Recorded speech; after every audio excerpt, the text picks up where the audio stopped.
Apply করেন। আমি আসলে বেশ কয়েকটা বিষয়ে কথা বলবো। শুরুতে একটু আসি যে সরকার দায় মুক্তি, জুলাই যোদ্ধাদের জন্য দায় মুক্তি অধ্যাদেশ যেটি জারি করছে সেই সম্পর্কে একটু আপনার কাছ থেকে জানতে চাই। আমরা দেখলাম মাননীয় আইন উপদেষ্টা তিনি যখন বলছিলেন, আপনিও ছিলেন সেখানে, যে 1 জুলাই থেকে 31 আগস্ট পর্যন্ত এই অধ্যাদেশ মানে দায় মুক্তি দেয়া হচ্ছে। আমাকে একটু বলবেন যে 31 আগস্ট পর্যন্ত কেন দেয়া হলো? মানে অভ্যুত্থান তো শেষ হলো 5ই আগস্টে। এটা আপনি যদি 1971-এ দেখেন, সেই সময়ও যখন দায়মুক্তির যেটা দেওয়া হয়েছিল সেটা সম্ভবত 1972-র 29শে ফেব্রুয়ারি পর্যন্ত দেওয়া হয়েছিল। তো আহ, যুদ্ধ তো শেষ হয়েছিল 16ই ডিসেম্বর, কিন্তু এটার যে এটার রেশ ধরে একদম এটার 29 ফেব্রুয়ারি পর্যন্ত এটাকে দেওয়া হয়েছিল। এখানেও এটার একটা রেশ ছিল, বাট অবভিয়াসলি আমরা we are looking into incident related to July বিপ্লব নিয়ে।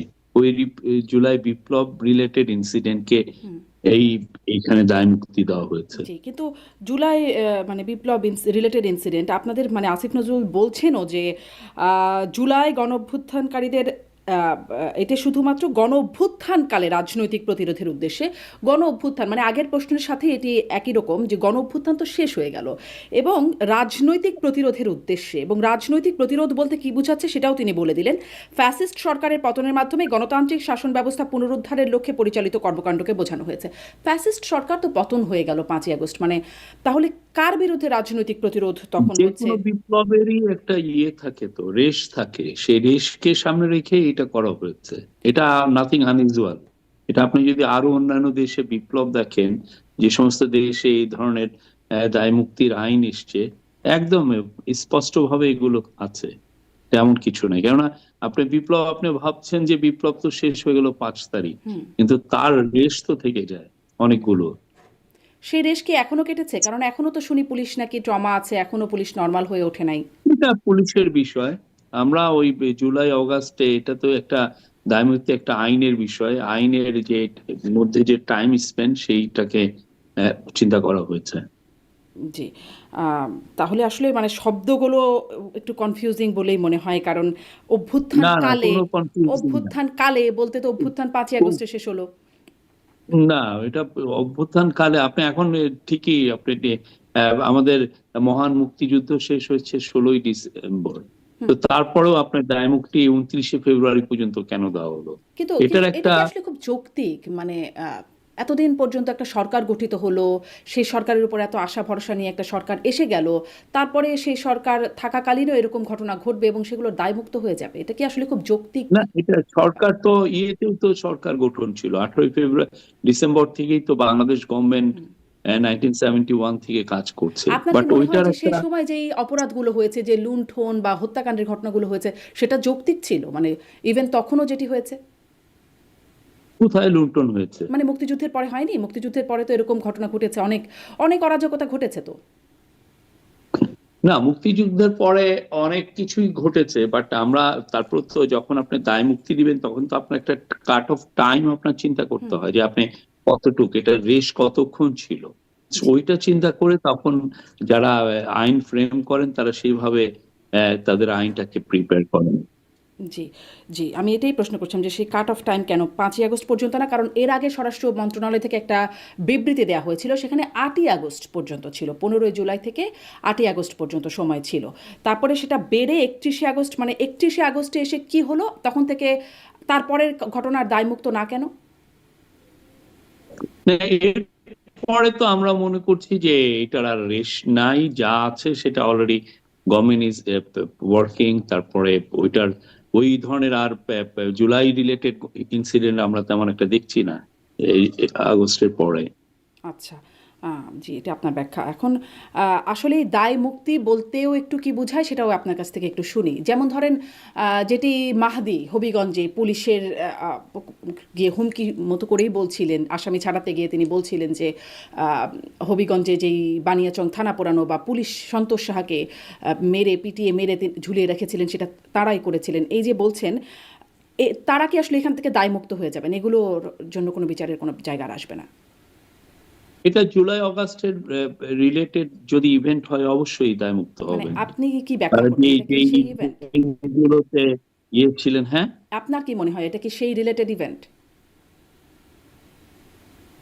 এইটা তো সেই দিনের ঘটনা তো আমি বলছি না, আমি বলছি যে ওনারা জুলাই অগস্টে যে আন্দোলন করেছেন সেই আন্দোলনের সময় যে ইনসিডেন্ট গুলো হয়েছে সেই ইনসিডেন্টের দায় মুক্তি হবে।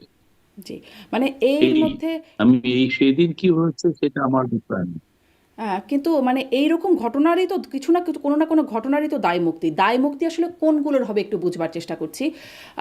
মানে ওই পুলিশের যে পরিবার তারা কি মামলা করতে পারবে? তার যে একটা মানে অভ্যুত্থানের ৩ মাস পরে একটা বাচ্চা হয়েছে বা ১০ মাস আগে তার বিয়ে হয়েছে অভ্যুত্থানের ১০ মাস আগে, তার পরিবারের যে সদস্যরা আছেন বা তার বাবা-মা তারা কি মামলা করতে পারবেন এই ঘটনায়? নাকি পারবেন না? এটার জন্য একটা তাদেরকে এটার জন্য একটা মেজার রাখা হয়েছে। তারা ন্যাশনাল হিউম্যান রাইটস কমিশনের কাছে যেতে পারবেন, যে তাদের এই কমপ্লেন করতে পারবেন। বাট ন্যাশনাল হিউম্যান রাইটস কমিশনও এই জিনিসগুলো তাদের আওতায় নিয়ে তারা তাদের মতো করে দেখতে পারবেন। আচ্ছা, পুলিশের কাছে এই মামলা করতে পারবেন না তারা? না, এটা এটা এনএইচআরসি এটা বিষয়। আচ্ছা, মানে সাধারণ মানুষ কি বুঝবে কখন কোথায় যেতে হবে? নাকি না, কেন বুঝবে না? একটা লতে স্পষ্ট ভাবে লেখা থাকলে কেন বুঝবে না? আচ্ছা, একটু আসি যে আহ, আমরা দেখলাম যে শহীদ ওসমান হাদির ভাইকে জনাব ওমর হাদি তাকে পোস্টিং দেওয়া হয়েছে যুক্তরাজ্যের আম, সহকারী সহকারী কি যেন পোস্টার কথা মনে করতে পারছি না, খুঁজে পাচ্ছি না। যাই হোক, তাকে দ্বিতীয় সচিব পদে নিয়োগ দেওয়া হয়েছে। এটা আসলে কিভাবে দেয়া হলো? অনেকেই একটা সমালোচনা করছেন, এমনকি ইনকিলাব মঞ্চের মধ্য থেকেও সমালোচনা আসছে যে এটা কি লাশকে ক্যাশ করার কোনো একটা পদ্ধতি কিনা, বা এটা আন্দোলন দমানোর জন্য কোনো একটা পদ্ধতি কিনা। আসলে আপনি একটু কি ব্যাখ্যা করবেন যে কেন তাকে এই পদে পদায়ন করা হলো? প্রথম কথা যে আমি এই পুরো এই কালকে যেই নিউজটা হলো এটা আমি ব্রাহ্মণবাড়িয়া ছিলাম, ফিরলাম। আমি পুরো নিউজটা এখনো ভালো মতো জানি না। আগে আমার জেনে নিতে হবে যে আসলে এই ঘটনাটা ঘটেছে কিনা, হ্যাঁ, যে ওনাকে সেই অ্যাপয়েন্টমেন্ট দেওয়া হয়েছে কিনা। অনেক ক্ষেত্রে যেটা হয় যে ফেসবুকে যেগুলো চলে সেগুলোর উপরে অনেকে রিপোর্ট করেন, কিন্তু পরবর্তীতে দেখা যায় যে এটা একটা ফেক ডকুমেন্ট ছিল। এটা হতে পারে। বাট আমার যেটা জানা, যদি এটা হয়ে থাকে তো হোয়াই নট, গভর্নমেন্ট তো এটা করতেই পারে। আর ওনার লাইফে থ্রেট ছিল, ওনার লাইফে বড় রকমের থ্রেট ছিল। উনি ওনাকে সিকিউরিটি ইনশিওর করাটা আমাদের একটা দায়িত্বের মধ্যে ছিল। জি, সেই দায়িত্বর জন্য তাকে এই পদে পদায়ন করা, মানে এই পদের জন্য কি কোনো বিশেষ যোগ্যতার প্রয়োজন হয় না, নাকি যে কাউকে লাইফের থ্রেট থাকলে তাকে পাঠানো, মানে সেটা একটা মানে যোগ্যতা? এরকম ইনস্ট্যান্স আমাদের আছে, এর আগে তো অনেক অনেক এরকম ঘটনা ঘটেছে তো। জি, ইনস্ট্যান্স তো আসলে অনেকই আছে। ইনস্ট্যান্সটা ভালো না খারাপ সেটিই না এখন প্রশ্ন, যে না না, অবশ্যই তাকে একটা লোকের যেখানে উপর দেওয়া হচ্ছে তাকে কি যোগ্যতার একটা বলে দেওয়া মানুষের হচ্ছে? যে উপরে যদি লাইফের থ্রেট থাকে, তাকে তাকে সিকিউর করা, তার বাংলাদেশ না ওই বাইরে হোক, যেইভাবেই হোক তাকে সিকিউর করা গভর্নমেন্টের একটা দায়িত্ব থাকে। আর তাদের ফ্যামিলিতে একটা এমন একটা ভয়াবহ ঘটনা ঘটেছে, একজন শরীফ ওসমানের একটা 31-32 বছরের ছেলেকে মেরে ফেলা হয়েছে নির্মমভাবে। তো ফলে পুরো ফ্যামিলি একটা ট্রমার মধ্যে দিয়ে যাচ্ছে। তো সেই ক্ষেত্রে তাকে যদি এটার মাধ্যমে তার এই পোস্টিং এর মাধ্যমে ওনার এক ধরনের বলবো যে ট্রমাটিক একটা ট্রমার থেকে উনি একটু মুক্ত হবেন। এটা কি একরকম মানে আমরা বৈষম্য বিরোধী আন্দোলনের প্রথম স্লোগানটা ছিল কোটা না মেধা, মেধা মেধা, সেটা কি এখন কোটায় চলে যাচ্ছে, যে ভাই কোটায় তিনি আসলে যাচ্ছেন, বা এর আগেও না, যারা কেন অনেকেই ভাই কোটা কোটায় হবে? আসলে সুবিধা এটা এটা পেয়েছেন? হচ্ছে, এটা তার পাশে দাঁড়ানো। আমরা কি বৈষম্য বিরোধীতে যারা আন্দোলন করেছেন, যাদের ফ্যামিলি যারা শহীদ হয়েছেন, তাদেরকে আমরা কি ইয়ে দিচ্ছি না? একটা তাদের পাশে কি গভর্নমেন্ট দাঁড়ায়নি? অবশ্যই দাঁড়িয়েছে। তো সেই জন্য এটাকে যারা ওইভাবে দেখছেন তারা আসলে খুবই ন্যারো মাইন্ড থেকে দেখছেন। জি, বাট এটা তো আমাদের এটা দেখতে হবে যে তার ভয়াবহ একটা ঘটনার শিকার তাদের ফ্যামিলি। সেই বিষয়টা গভর্নমেন্টের কিন্তু এটা কি একটা অবশ্যই গুরুত্বপূর্ণ চিন্তায় ছিল। কাজ না? মানে জাস্ট ট্রমার শিকার তিনি তিনি এই কাজের জন্য কোনো বিশেষ যোগ্যতার কি প্রয়োজন হয় না? না, ওনার তো কিছু যোগ্যতা আছেই, না হলে কি আর এটা দেওয়া হতো? আর আরেকটা হচ্ছে যে এই পুরো বিষয়টা তো সব দিক থেকে চিন্তা করে এই কাজটা করা হয়েছে। আচ্ছা। কোনো বৈষম্য বিরোধী কোনো কাজ করা হয়নি। আর এটা মনে রাখতে হবে যে উনি খুবই খুবই তাদেরকে, তার উপরে অনেকগুলো থ্রেট আছে, হুম। তার জীবনের প্রতি হুমকি আছে। হ্যাঁ, তিনি কিন্তু বলেছিলেন মানে হাদি হত্যাকাণ্ডের বিচার চেয়ে তিনি বলেছিলেন যে সরকারকে উদ্দেশ্য করে যে আপনারাই হত্যা করিয়েছেন, আবার আপনারাই এটা নিয়ে মানে নির্বাচনকে বানচালের জন্য ইস্যু তৈরি করছেন, এরকম একটা অভিযোগ তিনিও করেছিলেন। কেন আসলে সরকারের দিকে আঙুল? এমনকি ইনকিলাব মঞ্চের আরও যারা আছেন তারাও বলছেন যে তিনি বাংলাদেশেই আছে খুনি এবং তাকে ক্রস ফায়ারের চেষ্টা করা হচ্ছে, এরকম বক্তব্য। মানে সরকারের প্রতি এরকম অনাস্থা কেন জানাচ্ছেন তারা বিচারের ব্যাপারে? এটা এটা ইমোশনাল হয়ে অনেকে অনেক কথা বলেন, এটা এমন কিছু না। ইমোশন হলে তো অনেক কথাই আসে। আর যেহেতু সরকার এই পুরো বিষয়টাকে, সরকারকেই তখন অনেকে সামনে পায়, সেই জন্য সরকারকে দেখে অনেকে অনেক কথা বলেন। বাট আমরা আমাদের অবস্থান স্পষ্ট করেছি। শরীফ ওসমান বি হাদির কারা হত্যাকাণ্ডে জড়িত ছিলেন, তাদের অবস্থান এখন কোথায়, তাদের 17 জনের এগেনস্টে চার্জশিট হয়েছে, পুরো জিনিসটা, এবং এই পুরো জিনিসটা একদম ট্রান্সপারেন্টলি বলা হয়েছে। পুলিশ তাদের মতো করে প্রেস কনফারেন্স করেছে, আমাদের home minister press conference, home adviser press conference করেছেন। তো এখানে তো আসলে কোনো ধরনের কোনো লুকানোর তো কোনো কিছু নাই। তারাও এখন আমরা জানি যে তারা কনভিন্স। তাহলে এখনো তো আন্দোলনের কথা বলছেন, এমনকি বলছেন যমুনা ঘেরাওয়ের মতো কর্মসূচি হতে পারে, সংসদ ভবন ঘেরাও করা হতে পারে, এমন কথাও তো তারা বলছেন। মানে ইনকুলাব মঞ্চ এটা বলতেই পারেন, তারা তাদের আন্দোলনকে জারি রাখছেন। হ্যাঁ, এটা এটা কি যৌক্তিক আন্দোলন নাকি অযৌক্তিক আন্দোলন? আমি যৌক্তিক অযৌক্তিক কি বলবো না, এটা তারা ভাবছেন যে এটা তাদের জারি রাখতে হবে, সেই জন্য তারা এটা করছেন। জি। মানে সরকার কি কোনো আম, এখানে কোনো চাপের কোনো অজুহাত সরকারও নিতে চায় কিনা? যেমন ধরেন, যখন আওয়ামী লীগকে নিষিদ্ধ করার ঘোষণাটা আসলো, তখন আগে আমরা শুনেছিলাম ডক্টর মোহাম্মদ ইউনূস, মাননীয় প্রধান উপদেষ্টা, তিনি আন্তর্জাতিক গণমাধ্যমকে জানিয়েছিলেন যে আওয়ামী লীগকে নিষিদ্ধ করার কোনো পরিকল্পনা এই সরকারের নাই। কিন্তু দেখলাম হাসনাত আবদুল্লাহ একজনকে নিয়ে তিনি চাপ প্রয়োগ করলেন, যমুনা ঘেরাওয়ের কথা বললেন, এবং বেশ মানে চাপে পড়ে সরকার তখন আওয়ামী লীগকে নিষিদ্ধ করার ঘোষণা করলো। এরকম কোনো চাপ আসলে তৈরি করছে কিনা ইনকিলাব মঞ্চ, বা সামনে করতে না, পারে কিনা? না, গভর্নমেন্ট চাপের কোনো বিষয় নেই। গভর্নমেন্ট পুরোপুরি নির্বাচন আয়োজনে ব্যস্ত, নির্বাচন সামনে এসছে, সেটা নিয়ে গভর্নমেন্ট তার সমস্ত কাজ করছে। আচ্ছা। নির্বাচনের প্রসঙ্গ যখন একটু বলছেন তখন একটু আর ওসমান বিন হাদির বিষয়ে যা যা ইনভেস্টিগেশন, সেগুলো কন্টিনিউ আছে। এইখানে যারা যারা জড়িত ছিলেন সবাইকে আইনের সম্মুখে করাটা, এটা আমাদের একদম বড় দায়িত্ব। সেই কাজগুলো পুলিশ করছে, সিকিউরিটি ফোর্সেস অন্যান্য করছে, ইন্টেলিজেন্স এজেন্সির যারা মেম্বার আছেন তারা করছে। জি, কিন্তু কিন্তু কেন যেন আপনাদের এই কোনো পক্ষের উপরে ইনকিলাব মঞ্চ বা শহীদ ওসমান হাদির ভাইও এতদিন বলেছেন যে তারা বিশ্বাস করতে পারছেন, এখন হয়তো বিশ্বাস করতে পারেন কিনা মানে পদায়নের পরে সেটি আবার দেখার বিষয়। একটু এই প্রসঙ্গেও আসি। আপনি ভোটের প্রসঙ্গে বলছিলেন, গণভোটের পক্ষে সরকার বেশ জোরে সোরেই এখন মোটামুটি প্রচারণা চালাচ্ছেন, হ্যাঁ ভোটের পক্ষে প্রচারণা চালাচ্ছেন, এবং জুলাই সনদের উপর ভিত্তি করেই গণভোট হচ্ছে। এই জুলাই সনদ যে কেন গুরুত্বপূর্ণ বা কতটা গুরুত্বপূর্ণ, এটি মাননীয় প্রধান উপদেষ্টা সনদ হওয়ার আগেও বলেছেন, পরেও বলেছেন। কিন্তু আমি এটি জিজ্ঞাসা করতে চাই যে এত গুরুত্বপূর্ণ বিষয়ে যারা আসলে এটি নিয়ে দাবি করেছে, কথা বলেছে, সেই এনসিপি, যাকে প্রধান উপদেষ্টা যেই দলটির পরামর্শক বা একরকম পৃষ্ঠপোষকতাও করেছেন দলটি গঠনের সময়, তাদের প্রসঙ্গে খুব ইতিবাচক বলেছেন, প্রধান তিনটি দলের মধ্যে একটি দল হিসেবে সবসময় এনসিপিকে কাউন্ট করা হয়েছে, সেই দলটি কেন স্বাক্ষর করলো না? না, স্বাক্ষরটাই তো আর মূল না। স্বাক্ষর খুবই একটা, এই এত বড় 9 মাস ধরে যে কর্মযোগ্য হয়েছে তার একটা ছোট একটা পার্ট হচ্ছে স্বাক্ষর।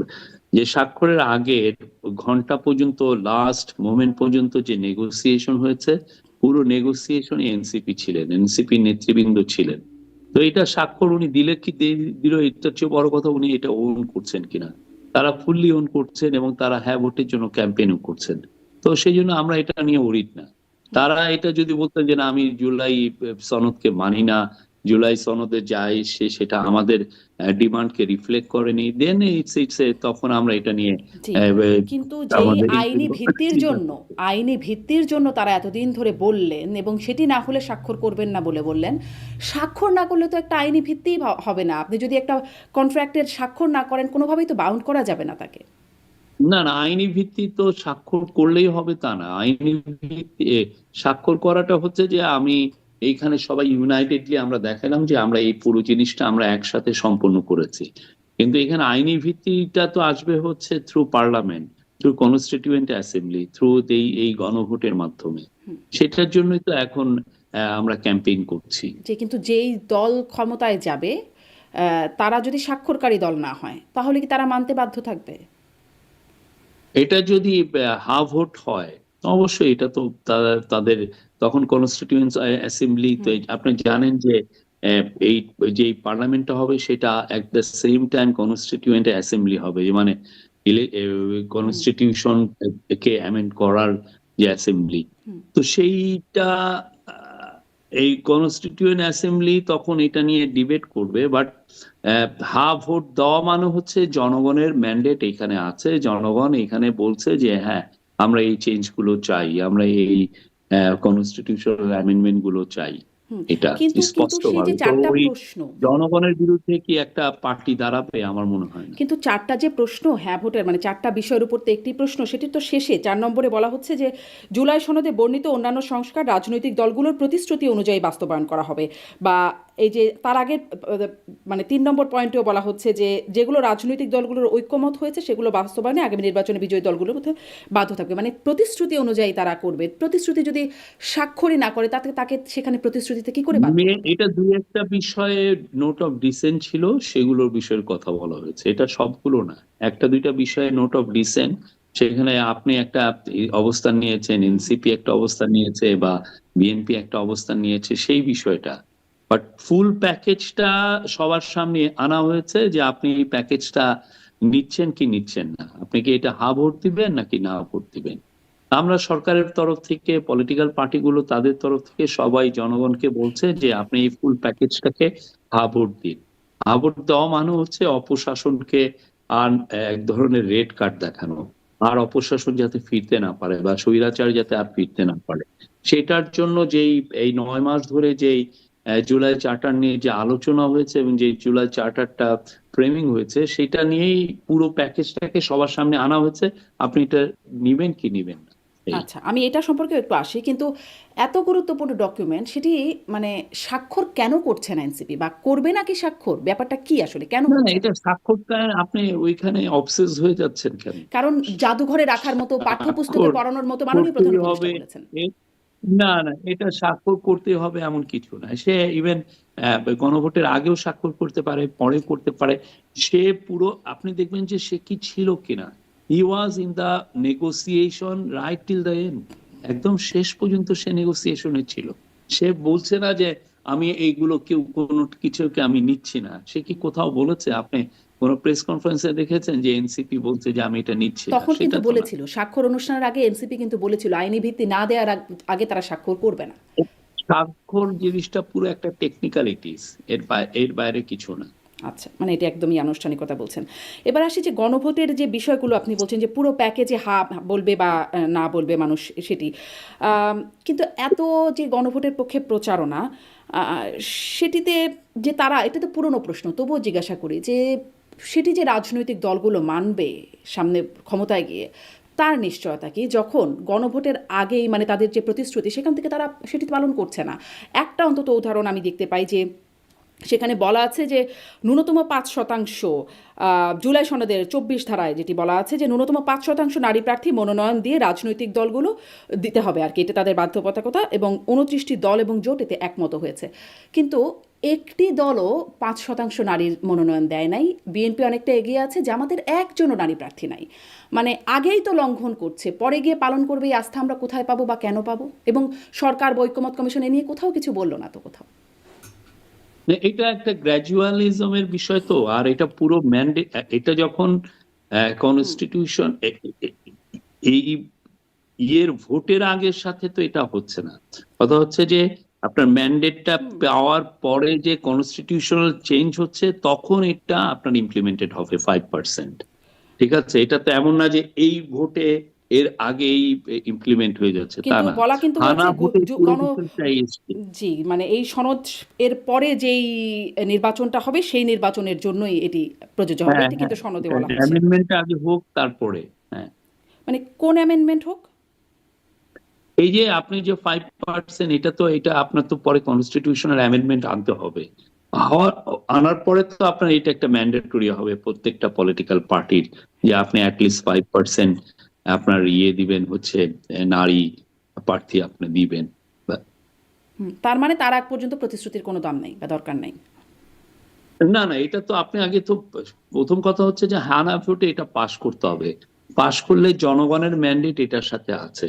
আর জনগণের ম্যান্ডেট যদি এখানে থাকে, কোন পলিটিক্যাল পার্টির আমার মনে হয় না যে ইচ্ছা হবে যে জনগণের বিরুদ্ধে দাঁড়াতে। ইচ্ছা তো আগে কেউ হয়েছে, দাঁড়াবেন না। আগে তো হয়েছে ইচ্ছা, মানে আমাদের নজিরগুলো তো না, তাই এটা বলে। এটা এটা হলেও একটা শুনেন, আগে কি হয়েছে না হয়েছে এইটা একটা গণভোট হচ্ছে। গণভোটে যখন আপনি ম্যান্ডেটটা খুবই লাউড অ্যান্ড ক্লিয়ার থাকে, হুম।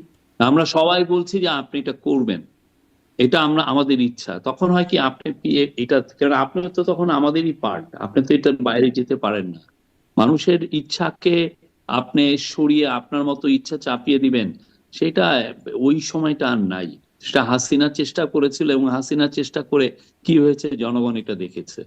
জি, কিন্তু আসলে এটাই প্রশ্ন ছিল যে একদম সুস্পষ্টভাবে ওই 4টা ধারার মধ্যে বা 4টা বিষয়ের মধ্যে বলে দেওয়া হচ্ছে আগামী নির্বাচনে বিজয়ী দলগুলো বাধ্য থাকবে এই কাজ করতে। একদম লাইনটা এরকমই আমি পড়ছিলাম।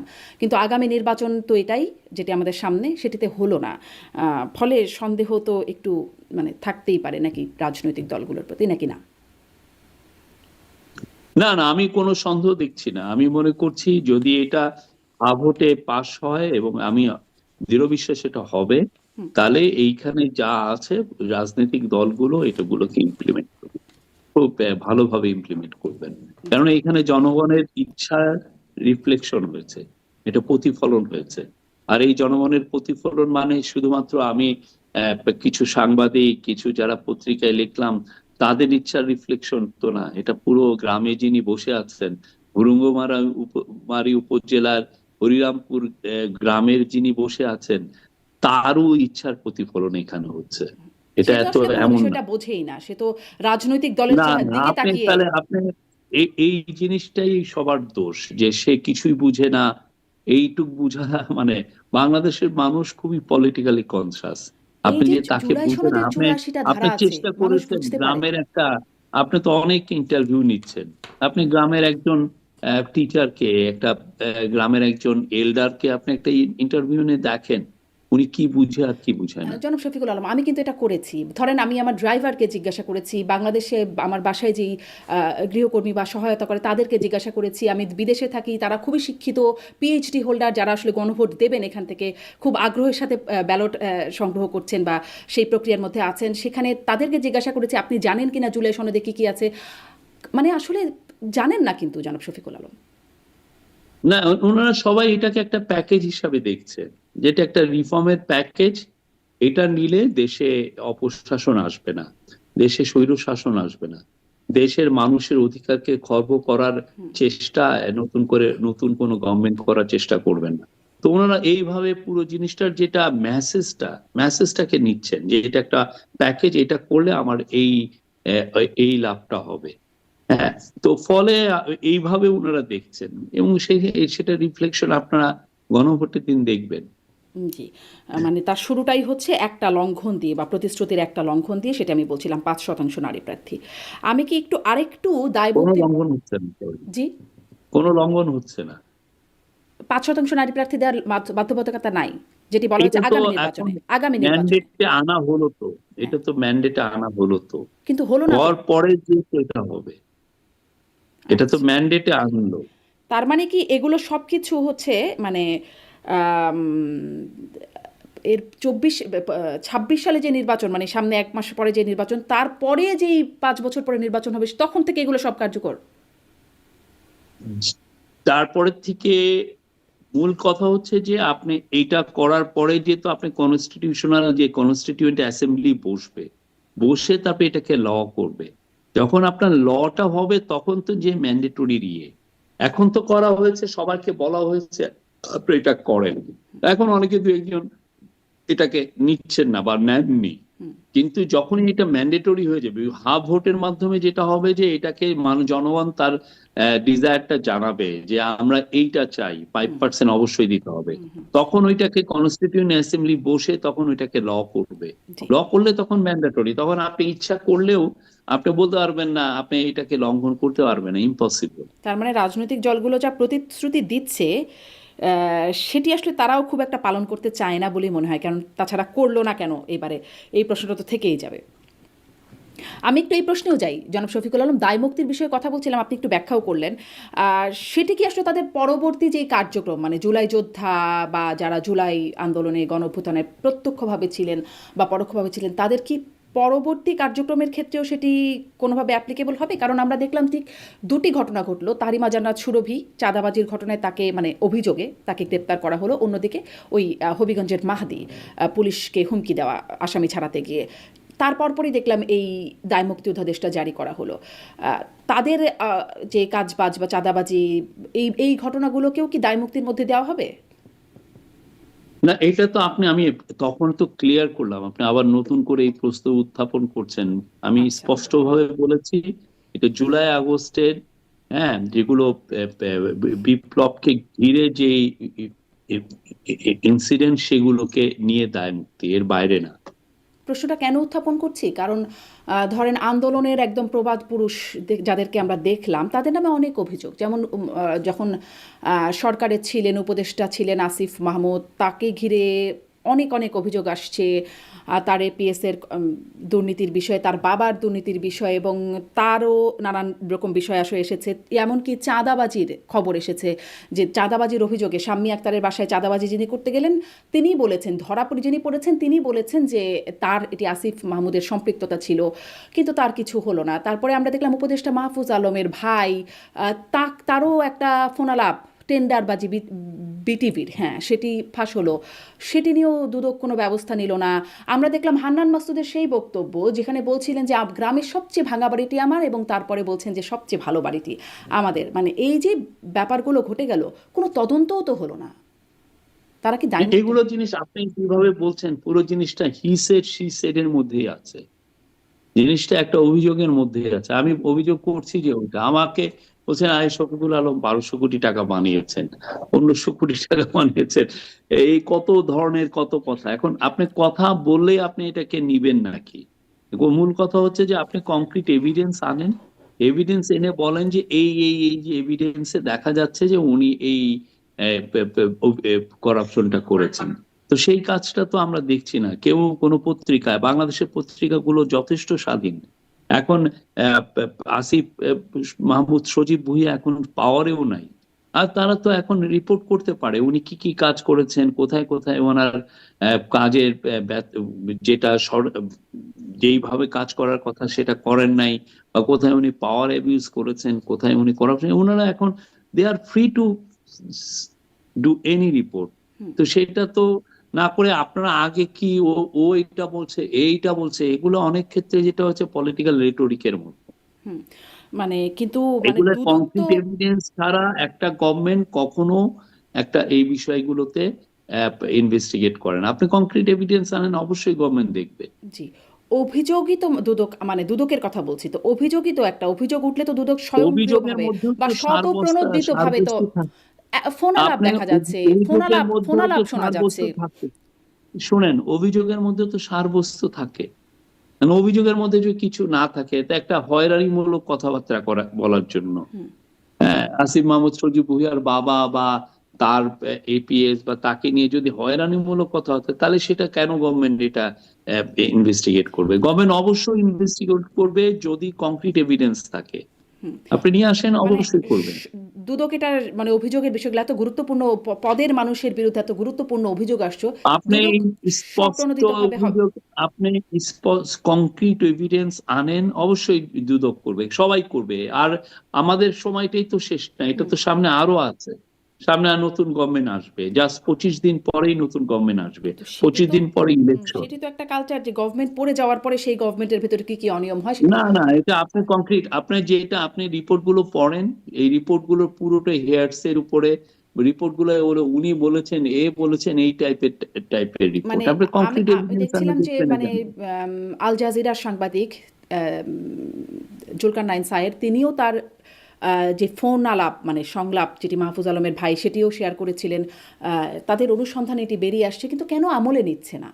মানে এগুলো আমলে নিয়ে কেন যে তদন্ত? এটা এমনকি কংক্রিট আসিফ মাহমুদ এভিডেন্স নিজেও আমি, বলেছিলেন দুদক তদন্ত করে দেখতে পারে, শুধু এই বিষয় না, বিভিন্ন বিষয়ে দুর্নীতির প্রসঙ্গে। আমরাও তো এটাই এখন, এগুলো পুরো জিনিস বাংলাদেশে তো এই ধরনের রিপোর্ট হয় নাই। আমার বড় বড় যারা নিউজ পেপার আছেন, যারা ইনভেস্টিগেটিভ ওয়েবসাইট, তারা ইনভেস্টিগেট করে দেখুক যে এই জায়গায়, এবং তারা আমাদেরকে বলতে পারে যে না, গভর্নমেন্ট এখানে সিরিয়াসলি পার্সিউ করতেছে না, সেটাও বলতে পারে। কিন্তু কথা হচ্ছে যে এখন সোফার যা হচ্ছে, এটা হচ্ছে ওনাকে বিরুদ্ধে এটা আছে, ওনার বিরুদ্ধে এটা বলা আছে, এই টাইপের কথাবার্তা চলছে। জি বাট এটা দিয়ে তো আর গভর্নমেন্ট বা কোনো এন্টি করাপশন কমিশন তো সে এটা নিয়ে তো আর কাজ করতে পারে না। জি। কিন্তু যারা আসলে ধরেন যেমন সাবেক আইজিপি তিনি রাজসাক্ষী হলেন, হয়ে তার সাথে যারা আছেন তাদের অপরাধের কৃত মানে যা যা আছে সেটি তিনি বয়ান দিলেন। তেমনি ওই যে চাঁদাবাজির ঘটনায় যিনি গ্রেপ্তার হলেন তিনি কিন্তু নিজে বলেছিলেন যে এখানে আসিফ মাহমুদের সম্পৃক্ততা আছে, কেউ তদন্ত করলো না, কেউ একটু প্রশ্নও করলো না সরকারের পক্ষ থেকে তখন। ওনার অভিযোগটা খুবই, উনি যদি খুব কংক্রিট এভিডেন্স নিয়ে আসতেন, হ্যাঁ, হুম। আমি এসে বললাম যে আমার উনি এই কাজ করছেন, উনি 200 কোটি টাকা বানিয়েছেন, 300, এটার উপরে তো আর তদন্ত হয় না, আপনি কংক্রিট এভিডেন্সটা নিয়ে আসতে হয়। কিন্তু তো সেইটা এভিডেন্স যদি না হয় তাহলে এভিডেন্স নেওয়া তো গভর্নমেন্ট এটা কি দুদকেরও কাজ। করবে? যেমন ধরেন দুদক আনিস আলমগীর সাংবাদিক তার এখন বিরুদ্ধে। দুদকের তো, শুনেন, দুদকের অনেক অনেক কাজ আছে, যেগুলো দুদক কি, আপনি যেটা আপনি আওয়াজ তুললেন সেটা দেখবে না, কংক্রিট এভিডেন্স আছে সেটা দেখবে। দুদকের তো আনলিমিটেড নাম্বার অফ হ্যাঁ, পিপল কিন্তু নাই। দুদক তো স্বতঃপ্রণোদিতভাবে মানে বা সুমোটো দুদক তো এই অভিযোগ মানে তদন্তগুলো করে বা অভিযোগগুলো দেখে, খতিয়ে দেখে, কোনো রকম অভিযোগ থাকলে সেই ক্ষমতা তো দুদকের আছে। আর যেমন অবশ্যই। যেমন যেমন সে দেখছিলাম যে যদি আনিস আলমগীরের বিরুদ্ধে, যিনি ইতোমধ্যেই সন্ত্রাস বিরোধী আইনে আছেন, তার বিরুদ্ধে নতুন করে দুদক মামলা করেছে তার অর্জিত আয়ের সাথে মানে সম্পত্তির সাথে তার আয়ের অসঙ্গতির কারণ মানে দেখিয়ে। এরকম অসঙ্গতি কি জনে জনে মানে তার বিরুদ্ধে কোনো অভিযোগ নাই, দুদকই এটা বের করলো। তো এত অভিযোগ থাকা সত্ত্বেও দুদক এই অভিযোগগুলো দেখছে না কেন?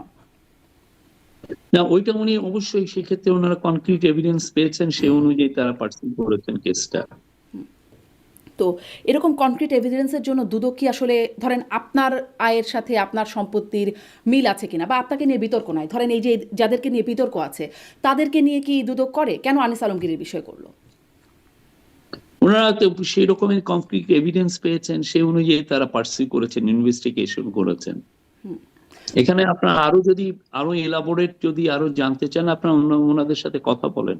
অ্যান্টি করাপশন কমিশনের এই স্পোকসম্যান তো এই বিষয়ে কথা বলে, তো একদম যে চুপচাপ থাকে তা তো না। জি, মানে এটা কি কোনো টার্গেটেড বিষয় যে তাকে টার্গেট করে তার সম্পদের হিসাবের সাথে তার ওর আয়ের মিল আছে কিনা, এটা অসঙ্গতি আছে কিনা খুঁজে দেখা, নাকি এটা কি কোনো র্যান্ডম বিষয় নাকি টার্গেটেড বিষয়? টার্গেটেড বিষয় হবে কেন? যেখানে ওনারা যেই বিষয়ে, যখনই তাদের হাতে ভালো কংক্রিট এভিডেন্স আছেন, তখন দেখেন যে এটাকে পার্সিউবল কিনা, এটা পার্সিউ করা যায় কিনা, ওনারা দেখেছেন যে না, এভিডেন্স, এই স্পষ্ট এভিডেন্স আছে, সে অনুযায়ী ওরা করেছেন।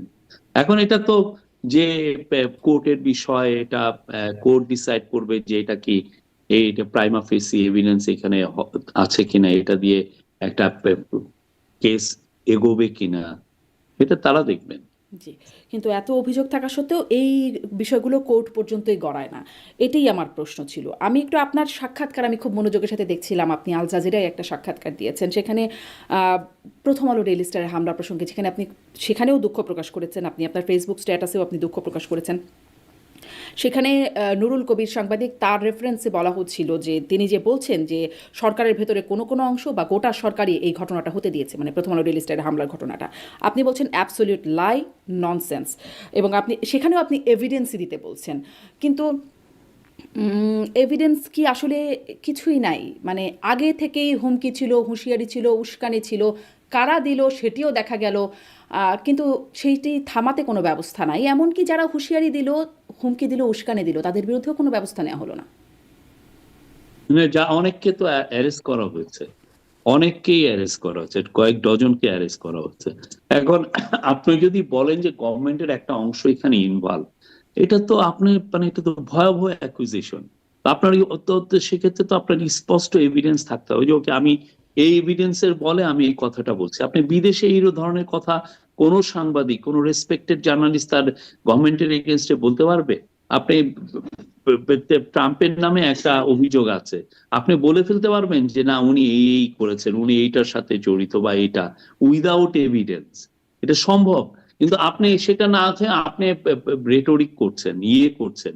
তো এই জন্য আমরা বলেছি ইটস অ্যাবসলিউট ননসেন্স। আপনি যদি আপনার কাছে এভিডেন্স থাকে যে হ্যাঁ এই ঘটনাগুলো ঘটেছে, এইখানে আমরা দেখছি, এই বোঝা যাচ্ছে যে এইটা, আপনি তো কিছু আপনি না হয়ে যেটা হচ্ছে যে অনেকে বক্তৃতাবাজি করছেন, এসে বক্তৃতা করছেন, এবং একটা গভর্নমেন্টকে আপনি বলছেন, এমন একটা ভয়ঙ্কর একটা অ্যাকুজিশন আপনি দিচ্ছেন। এটা আপনি আপনার হাতে কোনো ধরনের কোনো এভিডেন্স ছাড়া আপনি এই ধরনের একটা গভর্নমেন্টকে এইভাবে অ্যাকুজিশন করতে পারেন এটি নাকি? আসলে তিনি বলছেন যে গভর্নমেন্ট হতে দিয়েছে। ধরুন এই যে আমরা দেখলাম রাকসু এটা একটা ভিপি, ভয়াবহ কথা না যে এই গভর্নমেন্ট নিশ্চয়ই, হতে দিয়েছে? নিশ্চয়ই খুবই ভয়াবহ কথা, এবং সেই ভয়াবহ কথার পেছনে আপনি বলছেন এভিডেন্স নাই, কিন্তু এগুলো কি এভিডেন্স হিসেবে কাউন্ট হবে না? যখন দেখা গেল রাকসু ভিপি, যিনি শিবির নেতা মোস্তাকুর রহমান, তিনি বললেন প্রথম আলো ডেইলি স্টারের বিরুদ্ধে সেগুলো বন্ধ করে দিতে হবে। জাহাঙ্গীরনগর বিশ্ববিদ্যালয়ের শাখার শিবির সেক্রেটারি মোস্তাকুর রহমান, তিনিও আসলে ছায়ানট এবং উদীচীর কথা বিশেষ করে বলছেন যে তছনছ করে দিতে হবে। এছাড়াও আমরা প্রবাসী সাংবাদিক ইলিয়াস হোসেনকে দেখেছি, তিনি বলছেন। তার আগেও আমরা বিভিন্ন সময় দেখেছি পিনাকি ভট্টাচার্য, তারা বলেছেন এবং করেওছেন, জিয়াফতও করেছেন, তখনও হামলা টামলা হয়েছে প্রথম আলো ডেইলি স্টারের উপরে, ভাঙচুর হয়েছে। কিন্তু এত কিছু জানার পরেও, এত উস্কানি থাকার পরেও সরকার এটি ঠেকাতে কোনো ব্যবস্থা নেয় নাই। নাম্বার ওয়ান, যারা উস্কানি দিল তাদের বিরুদ্ধেই বা ব্যবস্থা কোথায়? ইনারা কি কেউ মামলার আসামি হয়েছেন যাদের নাম আমি বললাম? আমরা যারা যারা এটার সাথে সরাসরি জড়িত তাদের অনেককে অ্যারেস্ট করেছি। এ বিষয়ে পুলিশের ব্যাখ্যাও আছে, আপনি পুলিশের সাথে কথা বলতে পারেন। আমরা এখানে যারা যারা এখানে জড়িত, যাদেরকে পাওয়া গেছে, এভিডেন্স পাওয়া যাচ্ছে যে অনেকে যে ওইখানে লুট করছেন, ওইটার সাথে সবাইকেই ধরা হয়েছে, যাদেরকে সরাসরি ভিডিওতে। প্রকাশ্যে যারা বললেন তারা কি উস্কানিদাতা হিসেবে হবেন না বা হুমকিদাতা হিসেবে হবেন না? এটা পুরো কেসটা এখনো তো ফাইল হয়নি। যেটা একটা এখন যেটা হয়েছে, প্রথমে হচ্ছে যে এফআইআর ফাইল হয়েছে, পুরো চার্জশিট কি ফাইল হয়েছে আমার মনে হয় না, আমি কিন্তু এটা আবার চেক করবো। ইনাদেরকে তো আসামিও করা হয় নাই, মানে কাকে কাকে আসামি করা হয়েছে, এটাই তো ধরা আমার হয়েছে সেটি আমি দেখছিলাম। অজ্ঞাতনামা অবশ্য আমি অনেকে আছেন। আমি এফআইআরটা দেখে তারপরে আমি বলতে পারবো। আর পুরো যেটা ফুল চার্জশিট, এখানে যেমন হাদি হত্যার ফুল চার্জশিটটাই সাবমিট হয়েছে, ওরা 17 জনের নাম নিয়েছে। এখানে ফুল চার্জশিটটা কি দেওয়া হয়েছে কিনা আমি এখনো জানি না, আমার মনে হয় এখনো ফুল চার্জশিটটা সাবমিট করা হয় নাই। কিন্তু যাদের কথায় এগুলো হলো তাদেরকে মামলার আসামি করা হবে না? মানে ধরেন শেখ হাসিনা ভারতে বসে বসে হুমকি দিচ্ছেন এবং সেই সেটা তো অনুযায়ী নাকি পুলিশ কাজ হচ্ছে, এটা এজন্য তো পুলিশ হ্যাঁ। ডিসাইড করবে, এটা তো পুলিশ ডিসাইড করবে, ঠিক না? পুলিশ দেখবে যে তার সাথে কানেকশনটা কি, পুলিশ ডিসাইড করে তখন পুলিশ তার চার্জশিটে কিন্তু আনবে, এটা কি এটা তো একটা পুলিশের। এভিডেন্স না যে সরকার এর মধ্যে, মানে পুলিশ তো সরকারের পার্ট, সরকার এদের বিরুদ্ধে ব্যবস্থা নেয় নাই, আগেও নেয় নাই, পরেও নেয় নাই, ফলে সরকার এটির পার্ট, যদি নুরুল কবিরের যে ব্যাখ্যা। এটা এটা একটা ননসেন্স, এগুলা কে বলে এগুলা? সরকার এটা আপনি এটা হয় না, এ হয় নাই অতএব বি, বি হয় না অতএব সি, এই টাইপের লজিক দেওয়া তো ঠিক কিন্তু না। কেন ইনাদেরকে আসামি গভর্নমেন্ট করা হলো এখানে না? কেন যদি এটি পাঠাবে? অপরাধ হয়, কেন ওনাদেরকে আসামি করা হলো না যখন ওনারা এটা প্রকাশ্যে পুলিশ হুমকি দিলেন? ইনভেস্টিগেট করবে, পুলিশ ইনভেস্টিগেট করে অবশ্যই কেস দিবে। যদি দেখে যে কারো এভিডেন্স আছে, কেউ এখানে পুরোপুরি আমরা সম্পৃক্ত, সবাই অবশ্যই পুলিশ দেখলাম এই দেখবে। এভিডেন্সটা একদম মানে প্রকাশ্যে বললেন, পুলিশ কেন দেখলো না? এটা পুলিশ তো এখনো ইনভেস্টিগেশন শেষ করেনি। পুলিশকে ইনভেস্টিগেশন আমি তো বললাম যে পুলিশ এখনো চার্জশিট দেয়নি। মানে যাদেরকে ওই মবের মধ্যে দেখা গেল তাদের অনেককে পুলিশ গ্রেপ্তার করেছে বা তাদের নামে মামলা করেছে, কিন্তু যাদেরকে উস্কানি দিতে দেখা গেল এবং তারা স্বীকারও করলেন যে এটি স্লিপ অফ টাং, শিবিরের পক্ষ থেকে তারা বিবৃতি দিয়ে বললেন এটা তাদের ব্যক্তিগত ব্যাপার, এটা স্লিপ অফ টাং, কিন্তু সেই যেখানে যেখানে বলেছেন ঠিক সেখানে সেখানেই হামলা হয়েছে। কিন্তু পুলিশ এখানে আসলে এদের কার কি রোল সেটা পুলিশ ডিসাইড করবে। পুলিশ মনে করে যদি মনে করে যে হ্যাঁ এখানে তার স্পষ্ট লিংক আছে, অবশ্যই পুলিশ চার্জশিটে আনবে, কিন্তু এখনো পুলিশ তো এটা ইনভেস্টিগেশন করছে, পুলিশের ইনভেস্টিগেশন শেষ হোক। আগে যে প্রথম আলো ডেইলি স্টারে হামলা হয়েছিল, জিয়াফত হয়েছিল, তখন কি কোনো ব্যবস্থা হয়েছিল? তখন আমরা ডেইলি স্টার প্রথম আলোতে ওরা হামলাই করতে পারেনি, তার আগেই তাদেরকে ডিসপার্স করে দেওয়া হয়েছে। তাদের গরু জবাই করা, সেখানে এগুলো তো হয়েছিল। তারা ওইখানে কম্পাউন্ডের ধারে কাছেও আসতে পারেনি, তাদের অনেক দূরের থেকেই তাদেরকে ডিসপার্স যারা করে দেওয়া বলেছিল, হয়েছে। যারা নির্দেশ দিয়েছিল এই ঘটনাগুলো ঘটানোর জন্য, তাদের আপনি বিরুদ্ধে, ওই সময়ের রিপোর্ট গুলো দেখেন তাহলেই বুঝবেন, কিন্তু তাদের বিরুদ্ধে কি তারা ব্যবস্থা ওইটা নেওয়া হয়েছে? আশেপাশে আসতে পারেনি। তাদের বিরুদ্ধে সরি, তাদের বিরুদ্ধে কি ব্যবস্থা নেওয়া হয়েছে যারা আসলে নির্দেশটা দিয়েছিলেন? ওই সময় যারা আছে দেখুন, ওইখানে তো প্রথম আলোকে তো আর ওরা যে ওইখানে ফিজিক্যালি অ্যাটাক করেছে কিনা পুলিশ আপনাকে ভালো বলতে পারে, বাট আমি যেটা জানি সে সময় আমি দেখেছি, আমি তখন খুব ক্লোজলি এটা মনিটর করেছি, ওরা ওই ওই অত দূর পর্যন্ত যেতেই পারেনি। পারেনি বলে উস্কানিটা কি অপরাধ না? উস্কানিটা তো অপরাধী। আমি ওরা তখন কি কারণে প্রোটেস্ট করেছে ওইখানে স্পষ্ট ভাবে আছে, আপনি একটু দেখে নিন। জি, আমি আসলে দেখে এটার বুঝতে সাথে পারি না আপনি এটা বলেই মিলাচ্ছেন। জানতে চাই যে যাদেরকে প্রকাশ্যে দেখা গেল তাদেরকে আসামিও করা হলো না, কিন্তু মানে সরকার বলছে যে আসলে কোনো এভিডেন্স নাই। এই জন্যই আমি আসলে প্রশ্নগুলো আপনার কাছ থেকেই বুঝতে চাইছিলাম। আমি কি তাহলে একটু পরের আপনার একটা প্রসঙ্গে, যখন আপনি আল জাজিরাকে সাক্ষাৎকার দিচ্ছিলেন, সেখানে আসলে এই ঘটনাগুলোর জন্য ইউএন স্পেশাল রেপোর্টারের রেফারেন্সে সাংবাদিক বলছিলেন, আপনাকে জিজ্ঞাসা করছিলেন যে সরকারের ব্যর্থতা দেখছে ইউএন স্পেশাল রিপোর্টার, আপনি সেটাকে রিজেক্ট করছেন। গেল বছর অক্টোবরেও মানবাধিকার পরিস্থিতি নিয়ে একটি আলোচনায় আপনি সেখানেও বলেছিলেন যে আমাদের দেশের পত্রিকাগুলো সেগুলো আসলে মানে যে রিপোর্ট, মানবাধিকার সংস্থাগুলো পত্রিকার উপর ভরসা করে রিপোর্ট করে, যদি আন্তর্জাতিক সংস্থা ইউএনএইচসিআর বা অ্যামনেস্টি ইন্টারন্যাশনাল এনারা যদি এনাদেরকে দিয়ে আসলে তদন্ত করানো উচিত বা প্রতিবেদন দেওয়ানো উচিত। পরপরই আসলে দেখলাম যে হিউম্যান রাইটস ওয়াচ এরকম তারা আসলে এই বা 6টি আন্তর্জাতিক সংস্থা উদ্বেগ জানিয়েছে, মানবাধিকার পরিস্থিতি নিয়ে লিখছে। কেন আপনারা আসলে বিশ্বাস করতে পারছেন না আন্তর্জাতিক সংস্থাগুলোকে বা দেশের পত্রিকাগুলোকে, এই রিপোর্টগুলোকে? না, তারা তাদের কাজ করছে, আমরা তো অস্বীকার করছি না। তারা তাদের হিউম্যান রাইটস, যারা ইন্টারন্যাশনাল যারা হিউম্যান রাইটস গ্রুপ আছে, তাদের কাজগুলো খুবই ভাইটাল। তারা শেখ হাসিনার আমলে খুব ভালো ভালো রিপোর্ট করেছেন, সেই জন্য আমরা তাদের প্রতি কৃতজ্ঞ। এখনো আমরা চাই তারা নির্মোহভাবে সবগুলো রিপোর্ট করবেন, কিছু কিছু করছেনও। আমি আমাদের বাংলাদেশি হিউম্যান রাইটস অর্গানাইজেশনের নিয়ে আমার কিছু কোশ্চেন আছে, খুব বড় রকমের কোশ্চেন আছে, এবং আমি মনে করি যে তারা এই জায়গাগুলো অ্যাড্রেস করা উচিত। তারা যেভাবে রিপোর্ট করে, অনেক ক্ষেত্রে তারা পত্রিকার রিপোর্টের উপর রিলাই করে একটা রিপোর্ট করে। এখন পত্রিকা যদি ভুল রিপোর্ট করে, তাহলে এই দায়টা তখন তো কার? আপনার তো, আপনি বললেন যে ইনকিলাবে এই রিপোর্ট হয়েছে, দেখা গেলো ইনকিলাবের রিপোর্টটাই ভুয়া, কিন্তু হিউম্যান রাইটস অর্গানাইজেশন ওই রিপোর্টটা করে ফেলছে। তো এই দায় তো হিউম্যান রাইটস অর্গানাইজেশনের নেওয়া উচিত। আপনি যদি হিউম্যান রাইটস এর কাজ করবেন, অবশ্যই আমরা চাই বাংলাদেশে হিউম্যান রাইটস গ্রুপগুলো আরো বেটার কাজ করুক, কিন্তু তাদের সক্ষমতা আরো বাড়ানো উচিত, যাতে একটা ঘটনা পত্রিকার চোখ দিয়ে না দেখে নিজে যেন ইনভেস্টিগেট করে। সেটা ওনারা করছে না, ওনারা আর একজনের উপর দিয়ে। আমরা এই জন্য আমরা গত 6 মাসে এতগুলো ঘটনা দেখেছি, এতগুলো হয়েছে, এবং সবগুলো ওনারা বলছেন কি আমরা 10টা নিউজ পেপার মনিটর করে দেখছি। নিউজ পেপার যে আপনি পারফেক্ট নিউজ দিচ্ছে আপনি কিভাবে জানেন? সত্য নিউজ কিনা আপনি কিভাবে জানেন? জি, ঠিক না? তাহলে তো আন্তর্জাতিক আপনি, সংস্থাগুলো যেমন ইউএন স্পেশাল রিপোর্টার, সেটাকেও তো আপনি রিজেক্ট করছেন। আমরা কাউকে রিজেক্ট করছি, ওইটাকে আমি রিজেক্ট করব কেন? আমাদের রিজেক্ট করার কিছু, কিন্তু কিছু কিছু জায়গায় যেগুলো তারা বলেন, সেই জায়গায় অবশ্যই গভর্নমেন্টের তার অবস্থানই ক্লিয়ার করা দরকার আছে, সেটা তো আমরা বলছি। আর আপনি স্পেসিফিক যদি বলতেন তাহলে আমি আপনার উত্তরটা দিতে ওই যে মানে পারবো, আল কোথায় ওনারা জাজিরায় যেটা বলেছেন। বলছিলেন আপনি, আমি আসলে সেটার কথা প্রথমে ধরি, তাহলে সেটাই আগে একটু শুনি যে মানে এই প্রথম আলো ডেইলি স্টারের ঘটনায় সরকারের ব্যর্থতা দেখছে, সরকারের ইম্পিউনিটি দেওয়ার কারণেই এগুলো ঘটছে, এটি সরকারের ব্যর্থতার কথা সেই রিপোর্টে বলছে, এবং সেটি যখন সাংবাদিক মেনশন করছিলেন আপনি সেটাকে রিজেক্ট করেছেন, বলছেন আপনারা 17 মাস ধরে সরকারে আছেন, আপনাদের কাছেও তো তথ্য আছে। না, ইম্পিউনিটি তো দেওয়ার প্রশ্নই উঠে না। আপনি এই জায়গাটা যদি বলেন, অবশ্যই আমরা এটা রিজেক্ট করি। গভর্নমেন্ট ইম্পিউনিটি দিবে কেন? আর গভর্নমেন্ট কি কোনো ল অ্যান্ড অর্ডার সিচুয়েশন কি কন্ট্রোল করছে না? যথেষ্ট ভালোভাবে করছে।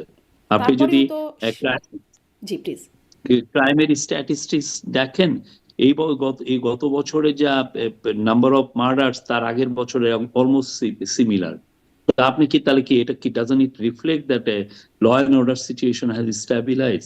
তো এখন আপনারা যেটা হচ্ছে যে কিছু কিছু পত্রিকা একটা মার্ডার দেখলেই মনে করে দেশে আর না, ল অ্যান্ড পত্রিকার অর্ডার কথাগুলো না সিচুয়েশন। হয় বাদই দিলাম, কিন্তু এই যে আন্তর্জাতিক সংস্থাগুলো ধরেন হিউম্যান রাইটস ওয়াচ সহ 6টি আন্তর্জাতিক সংস্থা, তারাও তো বলল, ডক্টর ইউনূসকে চিঠি দিয়েছে যে মানে মানবাধিকার পরিস্থিতিতে উদ্বেগ জানিয়ে এবং কি কি করণীয় সেই বিষয়ে একটা সুপারিশ দিয়ে। এগুলো ওনাদের রুটিন জব, ওনারা এই কাজগুলো করেন প্রায় প্রত্যেকটা দেশে। আপনি যদি মায়ানমার নিয়ে সার্চ দেন দেখবেন যে মায়ানমারে ওনারা প্রচুর এগুলো রিপোর্ট দেয়। এটা রুটিন জব, আমি এটার মধ্যে এমন কোনো মানে এগুলো কিছু সত্ত্বেও দেখছি না। আপনি বলবেন যে মানবাধিকার পরিস্থিতি নিয়ে আসলে মানে ভালো? আমি বলবো যে গিভেন দ্য সিচুয়েশন খুবই ভালো। জি। এইগুলোকে আমরা একটা পোস্ট, আপনাকে বুঝতে হবে যে আমরা একটা পোস্ট রেভলিউশন সময়ে এসেছি। অন্যান্য দেশে এই সময় অনেক ক্যাওটিক হয়, অনেক ভায়োলেন্স হয়। সেই অনুযায়ী আমি বলবো যে বাংলাদেশের যে সিচুয়েশন ইজ গুড। এটাও কি বাংলাদেশে এবং পিস অ্যান্ড স্ট্যাবিলিটি ফিরে এসছে দেশে। একটা আপনি দেখেন ফরেন ডাইরেক্ট ইনভেস্টমেন্ট দেখেন, গত বছরের প্রথম 9 মাসে 80% গ্রোথ হয়েছে, 80% গ্রোথ হয়েছে। এটা কি এমনি হয়ে গেছে? ল অ্যান্ড অর্ডার সিচুয়েশন ভালো না হলে যারা এগুলো বলছেন তাদের গভর্নমেন্টকে, যারা এক ধরনের একটা আল্টোরিয়র এজেন্ডা নিয়ে গভর্নমেন্টের বিরুদ্ধে তারা, তাদের আমরা আগে অনেক সময় দেখেছি তাদের রোলগুলো কি কি ছিল, বিশেষ করে পত্রিকাগুলো। এই কথাটা একদম মনে হচ্ছে যে মানে আমাকে মাফ করবেন, কিন্তু এইরকমই শুনতাম যখন আওয়ামী লীগ সরকার ক্ষমতায় থাকতো এবং আন্তর্জাতিক সংস্থাগুলো রিপোর্ট আসলেই তারা মানে এরকম একটা রিপ্লাই করতো। রিপ্লাইগুলোর কিন্তু আমরা সিমিলারিটি কি কি আপনি পাচ্ছেন? আপনি আওয়ামী লীগের সাথে আমাদের তুলনা আনেন কি তুলনা কিভাবে? আনছি না, আমরা কিন্তু কি তুলনা আনছি আমরা না। কি গুম আমি করেছি? আমি আমরা শুধুমাত্র কি এক্সট্রা নাটক সাজিয়ে এক্সট্রা জুডিশিয়াল মার্ডার করছি? আমরা কি ইয়ে করছি নাকি, কার ব্যাংক লুট করে নিয়ে যাচ্ছি নাকি? তা আপনি আওয়ামী লীগের সাথে এই গভর্নমেন্টের তুলনা না, কিভাবে আওয়ামী করেন? লীগের সাথে গভর্নমেন্টের তুলনা করছি না, আমি আসলে তুলনা করছি বক্তব্যের, যে যেই রকম ভাবে এই আন্তর্জাতিক সংস্থাগুলো রিপোর্টকে অবশ্যই রিজেক্ট করতো, আপনার এখনো বক্তব্যে দেখছি এভাবে রিজেক্টেড আপনাকে আমি হচ্ছে। একটা উদাহরণ দেই, আপনি জানবেন। আপনি তো নিজে জার্নালিস্ট ছিলেন। বাংলাদেশে যারা মফস্বলের সাংবাদিক আছেন তাদের অ্যাটলিস্ট 5-6টা পরিচয় থাকে। উনি একাধারে সাংবাদিক, উনি একা থাকে স্কুলের টিচার, অনেক ক্ষেত্রে বিজনেসম্যান, অনেক ক্ষেত্রে স্পোর্টস অর্গানাইজার, অনেক ক্ষেত্রে উনি মাল্টিপল টাস্কিং এ উনি ইনভলভ। তো তখন একটা জার্নালিস্ট যখন হ্যারেস হয় মফস্বলে, তখন আমাদের এই যে হিউম্যান রাইটস এর গ্রুপগুলো বলে যে বাংলাদেশে এই গত 6 মাসে 496 জন জার্নালিস্ট হ্যারেস হয়েছে। এখন কথা হচ্ছে যে এই যে 496 জন আপনি হ্যারেস হয়েছেন, আপনি বললেন, আপনি কি এই পুরোটা ওই যে জার্নালিস্টের কথা আপনি বলছেন যে ধরেন মাগুরার একজন জার্নালিস্ট হ্যারেস হয়েছে, উনি কি তার জার্নালিজমের কারণে হ্যারেস হয়েছে, নাকি আপনি সে হ্যারেস হয়েছে তার বিজনেসের কারণে, নাকি তার অবৈধ কোনো সম্পর্কের কারণে এটা হয়েছে? তো এই জিনিসগুলো তো ইয়েদের হিউম্যান রাইটস গ্রুপগুলো আনেন না। আপনি গ্রামে যদি যান, আপনি যদি প্রত্যেকটা ইয়েতে, ফলে হয় কি ওনারা সমষ্টিগত রিপোর্ট করেন এবং তখন এটা একটা লপসাইডেড খুব বাজে একটা রিপোর্ট হয়। আপনার অদক্ষতার শিকার হচ্ছে দেশের ইমেজ, আপনার অদক্ষতার কারণে দেশের ইমেজ ক্ষতিগ্রস্ত হচ্ছে। আমি আপনাকে আহ্বান করি এই হিউম্যান রাইটস গ্রুপকে আপনারা আরো বেশি ইনভেস্টমেন্ট করেন, আপনারা আরো লোক নেন, নিয়ে আপনারা ইনভেস্টিগেট করে দেখেন যে ঘটনাটা কি। একটা সাংবাদিক যে আপনি ডেইলি স্টারে একটা রিপোর্ট এসেছিল সেই ইয়ের থেকে, আপনাকে একটা উদাহরণ দেই। দিনাজপুরে এক সাংবাদিক, এক হিন্দু ব্যক্তি মারা গেলেন। উনি মারা যাওয়ার পরে এটা একটা নর্মাল ডেট ছিল, ভিসের রিপোর্ট এগুলো, কিন্তু ডেইলি স্টার এটাকে রিপোর্ট করলো যে তাকে পিটিয়ে মেরে ফেলা হচ্ছে, অথচ তার পুরো গায়ে টায়ে কোথাও কোনো একটাও মানে ইয়ের চিহ্ন নাই, আঘাতের কোনো চিহ্ন নাই।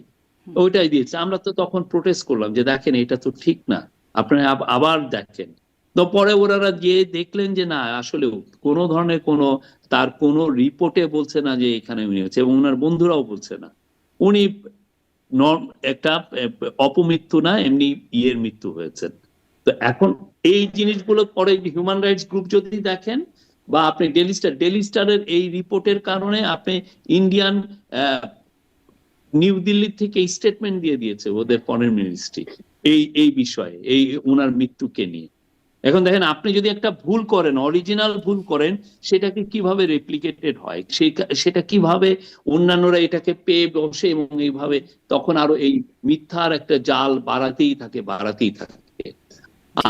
আমরা সবাইকে বলি আমরা পারফেক্ট কান্ট্রি না, পৃথিবীর কোনো দেশই পারফেক্ট কান্ট্রি না, বাট আমরা অ্যাটলিস্ট আপনাদের কাছ থেকে আশা করি যে আপনি একটা ভালো রিপোর্ট করবেন, যাতে এটার একটা সত্যটা সবার জন্য আসে, এরকম সত্য ভুল সবার জন্য নিশ্চয়ই, মঙ্গল, নিশ্চয়ই আমার রিপোর্টিংয়ে, জন্য, আপনার জন্য। নিশ্চয়ই রিপোর্টিংয়ে অনেক ভুল থাকেই, কিন্তু মানে সমষ্টিগতভাবে এতগুলো রিপোর্ট, দেশীয় আন্তর্জাতিক সবগুলো রিপোর্টেই একই রকম কথা যখন আসে, তখন সেটাকে কি রিজেক্ট করার মতো মানে বাস্তবতা থাকে?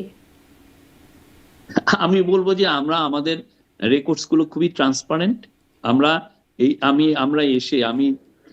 আমাদের গভর্নমেন্ট মুভ নিয়ে আমরা প্রতি মাসে পুলিশের প্রাইমারি স্ট্যাটিস্টিক্স দেখাচ্ছি, কোথায় কি হচ্ছে। আমাদের যদি ব্যর্থতা থাকে, আমরা ব্যর্থতার কথা স্বীকার করছি যে না, এখানে আমাদের ব্যর্থতা হয়েছে। আমরা ডেইলি স্টারের বিষয়ে আমরা বলেছি আমাদের গভর্নমেন্ট ইজ ডিপলি সরি, তার জানিয়েছে। তো আমরা এগুলো বিষয়ে আমাদের একদম ওপেননেস আছে, এই গভর্নমেন্ট ওপেননেসে বিশ্বাস করে। কিন্তু আপনারা তারপর সরি দেখা হন, কিন্তু যাচ্ছে কোনো যে ব্যবস্থা মানে আহ, ব্যবস্থা দেখার মতো সেই জায়গাটায় যাওয়া যায় না। ধরেন যখন 32 নম্বর ভেঙে ফেলা হলো, গুড়িয়ে ফেলা হলো, তখনও আপনারা সরি হয়েছিলেন, সরকার বিবৃতি দিয়েছিল এটা নিয়ে, যেটি মানে বেঠিক কাজ, সঠিক কাজ হয় না এটার জন্য, কিন্তু তারপরেও তাদের বিরুদ্ধে খুব ব্যবস্থার ব্যাপারটি দেখা যায় না। এই প্রথমবারের কথা বলছি। এখনও মানে প্রথম আলো ডেইলি স্টারের ক্ষেত্রে আপনারা আবারও সরি হচ্ছেন, কিন্তু মানে যাদেরকে উস্কানিদাতা হিসেবে দেখা ডেইলি স্টার, যাচ্ছে। প্রথম আলো এর আগে দুই একবার অ্যাটেম্প্ট হয়েছিল, প্রত্যেকটাই কিন্তু আমরা ঠেকিয়েছি। এটা যদি কেউ বলে যে না আমরা কিছুই করছি না, দ্যাট ইজ এ লাই। জি।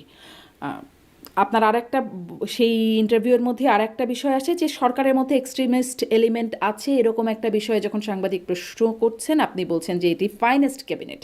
এখানে একাডেমিক আছেন, সাবেক আমলারা আছেন, সাবেক আর্মি অফিসাররা আছেন, মানবাধিকার কর্মীরা আছেন। আম, কিন্তু আমারই অনুষ্ঠানে মানে আন্তর্জাতিক গণমাধ্যমে কাজ করা, আল জাজিরে কাজ করা, আমি তার আরেকটা বিষয় একটু আগে রেফার করছিলাম, জুলকার নাইন সাহেব, তিনি আমারই অনুষ্ঠানে বলছিলেন যে আরেকজন আন্তর্জাতিক মিডিয়ায় কাজ করেন, নেট্রো নিউজের সাংবাদিক তসনিম খলিল, তার রেফারেন্স দিয়েও বলছিলেন যে সরকারের ভেতরেই একজন উপদেষ্টা, সাদা চুলের উপদেষ্টা, তিনি তার মধ্যে একটা তালেবানাইজেশন, দেশকে তালেবানাইজেশনই একমাত্র সমাধান হিসেবে তিনি সেই প্রক্রিয়ায় বা সেই প্রচেষ্টায় আছেন। আপনি আসলে এই বিষয়ে কি বলবেন? এই বিষয়ে কি আপনারা জানেন নাকি? এর চেয়ে ভয়ঙ্করতম কথা, এটা বাইরে হলে এটা লিটিগেশন হতো, কেস হতো এটা।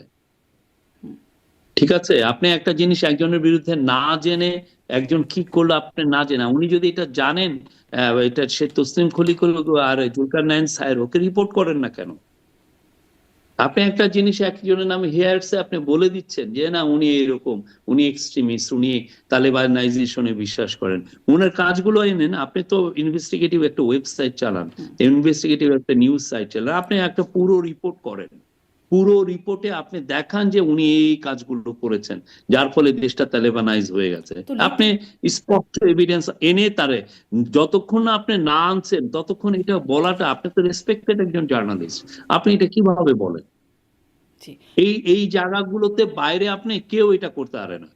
এটা হলে তখন পিউনিটিভ মেজারে যেত। সো বলছে না তাহলে আপনি কেন আমার যাচ্ছে না পিউনিটিভ মেজারে? বাংলাদেশে পিউনিটিভ মেজার, বাংলাদেশে কোন সাংবাদিকের এগেনস্টে কোনো কেস দিয়ে কোনোদিন কোনো পিউনিটিভ মেজার হয়েছে দেখেছেন? কোন ডিফর্মেশন হয়েছে? আমি 500 কোটি টাকার আমি ডিফর্মেশন চেতে পারি, একটা টাকাও পাওয়া যায় না। পাওয়া কিন্তু যাক বা আমার না মনে যাক, হয় মামলা চললে মামলাও তো চলতে পারে, মানে ব্যবস্থা নেওয়ার। এই মামলা বাংলাদেশের 54 বছরের হিস্ট্রিতে ডিফর্মেশনের কেস কোথাও যায় না, এটা হয় না। ফলে সাংবাদিকরা বাংলাদেশের ভালো মতো যার এগেনস্টে যা ইচ্ছা লিখতে পারেন, এটা হয় না। আমার বিরুদ্ধে যদি আজকে একজন বলে ফেলেন যে শফিকুল আলম এই কাজ করেছে, এই আকাম কুকাম করেছে, কোনো এভিডেন্স ছাড়াই এবং না জেনে, এর বিরুদ্ধে আমার কিছু বলার নাই। এবং আমি আমি এইরকম অনলাইনে আমার নামে অনেকে মিথ্যা কথা লিখেছেন, আমি কি বলবো? আমি যে কি তাকে নিয়ে যাব? আমাকে যদি কালকে বলে যে শফিকুল আলম এই, শফিকুল আলম এই, তার সেক্সুয়াল ওরিয়েন্টেশন এই, তার এটাই, এর বিরুদ্ধে আপনি আমেরিকা বা ব্রিটেনে যেই ধরনের ব্যবস্থা নেওয়া যায়, এইখানে কি এটা নেওয়া যায়? আপনি বাংলাদেশের জি। সরকারি না, কর্মচারী, মানে সরকারি আমেরিকার কথা যারা বলছেন, আছেন, এখানে তো অনেক পাবলিক ফিগারদেরকে নিয়ে এমন অনেক কথা বলা যায় যেটি আসলে আমরা আমরা কিন্তু আবার আপনি অনেকের, আপনি যদি যার যদি ভুল হয় সেক্ষেত্রে আপনি পিউনিটিভ মেজারও দিতে হয়। হুম, আপনি, আপনার জানা আছে কিনা পিটার থিল, পিটার থিল খুব নামকরা ইনভেস্টর, টেকে ইনভেস্ট করেন উনি। পিটার থিল নিয়ে একটা নিউজ পেপার ওয়েবসাইট খুব নামকরা ইউএসএ, গকার না কি জন্য, তারা একটা রিপোর্ট করেছিল তার সেক্সুয়ালিটি নিয়ে। হুম।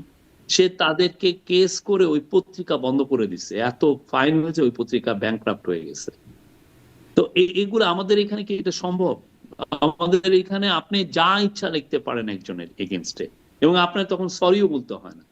এই কালচারটা এখানে একটা, সবাই দেখে যে জার্নালিস্টরাই ভিকটিম, কিন্তু ব্যাড জার্নালিজমের কারণে যে হাজার হাজার মানুষ ভিকটিম হচ্ছে সেটা কেউ দেখে না। আপনার নামে একটা অপপ্রচার চালিয়ে দিবে, ও উনি তো এইরকম, উনি তো এইটা করছেন। কিন্তু এখানে স্বৈরাচারের খুব দোষর ইজি। বললে তো ঠিকই তাদেরকে নানান রকম মামলায় গ্রেপ্তার করে ফেলা যাচ্ছে বা কারাগারে রাখা না যাচ্ছে। না, এটা কারো বিরুদ্ধে, আমরা আবারও বলছি, এভিডেন্স ছাড়া কিছু হচ্ছে না, সরি।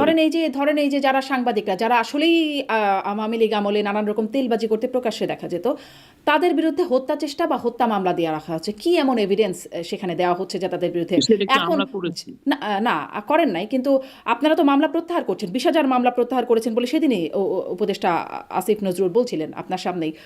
কিন্তু এই মামলাগুলো তো এই সময় হলো এদের অনেকগুলো মামলা প্রত্যাহার হয়েছে, আপনি একটু ভালো মতো খবর নিয়েন। মানে এটা নিয়ে আমরা, এটা আলাদা একটা এই সিআরপিসি তে আমরা এটা আলাদা একটা বিধান এনে সাংবাদিকদের বিরুদ্ধে, একটা, আপনি নিজেও সাংবাদিক, চেনা জানা আপনারও আছে, সাংবাদিকদের বিরুদ্ধে মামলা প্রত্যাহার হয়েছে। কিছু কিছু প্রত্যাহার হয়েছে, আপনি একটু খবর নেন। এইটা একটা ফাস্ট ট্র্যাক করা হয়েছে, অনেকের বিরুদ্ধে যার এগেইনস্ট এভিডেন্স পাওয়া যাচ্ছে না তাকে ড্রপ করা হয়েছে সেই মামলা থেকে। জি, কিন্তু আমি আসলে খবর নিয়ে এটি পাচ্ছি না, এই জন্যই আপনার সাহায্য চাচ্ছিলাম যে আপনি কি আমাকে বলতে পারেন যে কারো কেউ মুক্ত হয়েছেন? এখন আমি তো আমি চিফ অ্যাডভাইজার অফিসকে রিপ্রেজেন্ট করি, উনাকে, চিফ অ্যাডভাইজারকে রিপ্রেজেন্ট করি। আপনি আপনি সব ল মিনিস্ট্রি বা পিএ মিনিস্ট্রির প্রত্যেকটা টাইনি বিষয়ও তো আমার জানার কথা না। তারপরে আমি, আপনি নেক্সট টাইম যদি আসি তখন এই কোশ্চেনটা রেখেন, আমি একদম বিস্তারিত আপনাকে বলতে পারবো। যেমন আমি যা আমার সাংবাদিক বন্ধু বা কলিগ যাদের সাথে কথা বলেছি, এমন অনেকের নাম আছে যারা মানে বাদী জানেন না যে তিনি আসলে তিনি কে এটাও জানেন না, কিন্তু তার নামটি মামলায় দেওয়া হয়েছে, কিন্তু এবং তিনি মামলার আসামি হিসেবেই রয়ে গেছেন। কেউ কেউ গ্রেপ্তার হয়ে আছেন, তাদের ব্যাপারে জানি না, গ্রেপ্তার যারা হন নাই তাদের সাথে কথা বলে এতটুকু জানতে পেরেছি, এবং তারা তথ্য মন্ত্রণালয়ে যোগাযোগও করেছেন কিন্তু সমাধান পান নাই। আনফরচুনেটলি এটা হয়েছে না, এটা না, সমাধানের জন্য যেটা করা হয়েছে, কারণ একটা কেস হয়ে গেলে তখন পুলিশ আর এটাকে উইথড্র করতে পারে না। কেসটা উইথড্র করবেন যিনি কেস দিয়েছেন, তিনি উইথড্র করবেন, এবং তার উইথড্র প্রসেসটাও একটু লেংদি। উনি এসে পুলিশকে জানাবেন, তারপরে উনি যে আবার কোর্টে যে তাকে বলবেন, কোর্টে বলবেন যে আমার এই কেসটা আমি উইথড্র করব, উনি ওই এখানে তার পাশে লয়ার তাকে সাহায্য করবেন, করার পরে উনি এটা ম্যাজিস্ট্রেটকে জানিয়ে তারপরে কোর্টে কারো নাম উইথড্র করবেন। কিন্তু এই ক্ষেত্রে আমি বলতে পারি যে ইয়ের সময় অনেকগুলো, আমরা এই রিপোর্টগুলো সেই যে গত বছর 2024 সালের থেকে আমরা এই শেষের দিকে থেকে এই কেসগুলো হয়েছে, অনেকগুলো, অনেকের নামে ইয়ে হয়েছে। তো আমরা যেটা হয়েছে যে ওনারা আসলে ইনভলভ কিনা সেই বিষয়ে একটা লতে কিছু চেঞ্জ এনে এই এই ইনভেস্টিগেশনটাকে দ্রুত করা হচ্ছে, এবং এর ফলে যেটা হয়েছে যে অনেকের নাম, বেশ কিছু নাম ড্রপ করা হয়েছে, এবং সবচেয়ে বড় কথা হচ্ছে যে যারা যারা নামে এসছে তাদের আহ, দুই একজন ছাড়া বেশিরভাগই কারো কোনো তাকে অন্তত পুলিশি হ্যারাসমেন্ট হয়নি, আমি এটুকু বলতে পারি। জি, হ্যারেস তো হয়নি, পুলিশি হ্যারাসমেন্টও কিন্তু তাদেরকে অনেকে করা হয়নি। গ্রেপ্তার হয়ে সেই মানে শুরু থেকেই এখনো পর্যন্ত অনেকে কারাগারেই গ্রেপ্তার আছেন। হননি, গ্রেপ্তার হয়েছেন 4-5 জন, এটা জি, সেই চার অনেকে পাঁচ গ্রেপ্তার জনের হননি ব্যাপারে, সেই এটা 4-5 জনের ব্যাপারে সেই 4-5 জনের বিষয়ে তো কেস আছে, কেসগুলো হচ্ছে, চলতেছে। জি, কিন্তু ওই যে আপনি বারবার যে এভিডেন্সের কথা বলছেন, কংক্রিট এভিডেন্স, সেগুলো কি আসলে চাই 5 জনের ভিতরে? সেইটা পুলিশ আপনাদেরকে বলতে হয়, পুলিশ যদি এভিডেন্স না থাকে তাহলে তো তারা কেস পার্সিউ করতো না। জি, সেটাই পুলিশ আসলে। দেখছে সেটা, এবং ইভেনচুয়ালি কোর্ট ডিসিশন নিবে যে এটা এর এগেইনস্টে কোনো প্রাইম অফিস এভিডেন্স আছে কিনা। জি, মানে কার জামিন হবে আর কার হবে না সেটি যে পুরোপুরি আদালতের উপর নির্ভর করে না, সেটি আদালতে যারা স্বনামধন্য আইনজীবী আছেন, যে ব্যারিস্টার সারা হোসেনের মতো বা আরও যারা আছেন, তারাও আসলে এটি বলছে, যেটি আসলে কলকাঠিটা অন্য কোথাও থেকে নড়ে? আপনি আওয়ামী লীগের যারা অ্যারেস্ট হয়েছিলেন তাদের সাথে কথা বলেন, তারা বেশিরভাগই অনেক হাজার হাজার তারা আবার ছাড়াও পেয়েছেন। তো তাহলে যদি তাদের যদি ইয়েই না হতো, কি যেন বেইলই না হতো, তাহলে ছাড়া পেলেন কিভাবে? জি, যারা ছাড়া পাচ্ছেন না তাদেরটাও জানতে চাচ্ছি যে তাদের প্রতি কি এমন কংক্রিট এভিডেন্স হলো হত্যা বা হত্যা চেষ্টা মামলার আসামি তারা হয়ে আদালতে আছেন, জামিনও হচ্ছে না। একদম শেষের দিকে আপনার কাছে প্রশ্ন করি, আপনি অনেক সময় আমাকে দিচ্ছেন, অনেক কৃতজ্ঞতা জানিয়ে আর একটু শেষের দিকে আপনার কাছে প্রশ্ন করি যে আপনি আসলে প্রায় শেষ, আর কদিন? আপনি বলছেন 25 দিন আছে আপনাদের এই পুরো টার্মকে, আপনি আসলে যদি বলি কত নাম্বার দেবেন 1 থেকে 10-এর মধ্যে, বা কত শতাংশ আপনারা সফল বলে মনে করেন? আমি আমি যদি নাম্বার দিতে বল, আমি তো 100-তে 100ই দিতে চাই, বাট আমি বলবো যে 90 আমার মনে হয় ফেয়ার ফেয়ার নাম্বার। আর আমি মনে করি যে এই গভর্নমেন্ট যে চ্যালেঞ্জের কে সামনে নিয়ে এসছিল, সেই চ্যালেঞ্জকে অনেকখানি তারা উতরাতে পেরেছে, এবং আমি বললাম they did a very good job. এই গভর্নমেন্ট যে কাজটা করেছে, এবং অনেক হয় কি যে আপনি এখন একটা কাজে আপনি ইম্প্যাক্টটা বুঝবেন না, এটা অনেক পরে যে বোঝা যায়, তখন মনে হয় যে না, এই গভর্নমেন্ট তো ভালো কাজ করেছে। আমরা এই গভর্নমেন্টের বড় একটা চ্যালেঞ্জ ছিল এই ব্রোকেন একটা ইকোনমিকে ঠিক করা, এটা ঠিক করা হয়েছে। এদের একটা বড় কাজ ছিল হিউম্যান রাইটস এ যতগুলো ভায়োলেশন হচ্ছে, যে অ্যাবিউজ গুলো হচ্ছিল, সেগুলোকে দূরে সরিয়ে নতুন ভাবে দেশে একটা হিউম্যান রাইটস এর পথ ঠিক করা, যাতে প্রত্যেকটা মানুষের হিউম্যান রাইটস আপহোল্ড হয়, সেটা তারা করেছেন। এই গভর্নমেন্টের একটা বড় কাজ ছিল জুলাই আগস্ট বা তার আগে হাসিনার সময় যেই ধরনের ম্যাসিভ হিউম্যান রাইটস অ্যাবিউজ হয়েছে, তার একটা অ্যাকাউন্টেবিলিটি আনা, তার একটা বিচার কাজে নিয়ে আসা, সেটা করা হয়েছে। এবং সবচেয়ে বড় কথা, এর একটা বড় কাজ ছিল রিফর্ম করা। আমরা যেই ধরনের আগের গভর্নমেন্ট গুলো যেভাবে, বিশেষ করে শেখ হাসিনার গভর্নমেন্ট যেই পরিমাণ আমাদের পুরো রাষ্ট্রযন্ত্রকে যেভাবে তার নিজের পার্সোনাল কাজে ইউজ করে একটা ফ্যাসিবাদী রাষ্ট্র কায়েম করেছিলেন, স্বৈরাচার কায়েম করেছিলেন, সেইটা থেকে এই জায়গাটাকে, এই অপশাসনকে দূর করে নতুন একটা রিফর্মের জায়গা তৈরি করা, যেখানে মানুষ সুশাসন পাবে, মানুষ তাদের ইচ্ছা মতো তাদের পাওয়ারটা থাকবে নতুন গভর্নমেন্টকে চেঞ্জ করার, এবং কিন্তু এত ডেমোক্রেসি কিছু করে আপনি 90% বা 90 এগুলো কাজ করা, সেইটা করেছে। এবং শেষে লাস্ট একটা কাজ ছিল তার ইলেকশনের জন্য দেশকে প্রিপেয়ার করা, এবং দেশের ইলেকশনের জন্য সমস্ত আয়োজন সম্পন্ন করা, সেটাও করেছে। জি, যার কারণে আপনি 90% সফল বলে মনে করছেন। কিন্তু তারপরেও মানে আমরা তো মাননীয় প্রধান উপদেষ্টার কাছে শুনেছিলাম যে দেশে বিদেশে নজির সৃষ্টি করবে বাংলাদেশ, প্রেরণা যোগাবে বাংলাদেশ। কিন্তু নেপালের অন্তর্বর্তী সরকারের প্রধান তিনি বলছেন বাংলাদেশ হতে দিতে চায় না নেপালকে। যেখানে এমনকি সেই ফ্যাসিস্ট আমলেও, শেখ হাসিনার আমলেও বলছি, যে তখন ইমরান খানের সেই একটা খবর ডয়চে ভেলেতে এখনও দেখলাম, এটা খোঁজ করতে করতে দেখে ফেললাম, যে তখন ইমরান খান বলছিলেন যে পাকিস্তানকে সুইডেন বানাবেন। তখন উপস্থিত অতিথি বলছেন সুইডেন না, বাংলাদেশ বানিয়ে দেন, 5 না 10 বছর নেন, তবু বাংলাদেশ বানিয়ে দেন, আপনাদের সারা জীবন ভক্ত থাকবো, এরকম কথা বলছেন। মানে তখনও এরকম কথা বলতেন, কিন্তু এখন নেপালের মতো দেশ তারা বলছে বাংলাদেশ হতে দিতে চায় না। আমি জানি না উনি কি ইনফরমেশনের বেসিসে এই কথা বলেছেন। উনি যদি ইন্ডিয়ান নিউজ পেপার নিয়মিত পড়ে থাকেন, হয়তোবা সেটা পড়ে থেকে উনি এই ধরনের কথা বলতে পারেন। বাট আমরা মনে করি আমাদের অবস্থা, হিউম্যান রাইটস অবস্থা খুব ভালো। এগুলো উনি ওনার ইভেন যিনি ফরেন মিনিস্টার এসেছিলেন, এসে আমাদের কি যেন, আমরা যে পোস্টাল ব্যালটের চালু করেছি, ওনারা বলছেন এটা খুব তারা নিবিড়ভাবে অবজারভেশন করছেন, তারা আরো প্রেস করে গেলেন। আমি জানি না উনি কোন প্রেক্ষিতে এই কথাটা বলেছেন, but Bangladesh last 18 months did N exemplary job. এবং জি যারা ফরেন ডিগনিটারি যারা আসছেন, তারা এসে যখন চিফ অ্যাডভাইজারের সাথে কথা বলেন, তারা পাবলিকলি কথাটা বলেন, জি যেন ইউ কিন্তু হ্যাভ কিন্তু ডান এ আপনাদের ফ্যান্টাস্টিক উপদেষ্টাদের মধ্যে অত্যন্ত গুরুত্বপূর্ণ উপদেষ্টা, সাবেক তথ্য উপদেষ্টা মাহফুজ আলম, তিনি বলছেন যে হ্যান কারেঙ্গা ত্যান কারেঙ্গা এরকম বলাই যায়, কিন্তু তিনি স্বীকার করছেন যে ব্যর্থতার জায়গা, আসলে নতুন বন্দোবস্তের যেই প্রতিশ্রুতি তারা দিয়েছিলেন সেটি করতে পারেন নাই, জনগণের মধ্যে তিনি হতাশা দেখতে পান, আস্থাহীনতা দেখতে পান।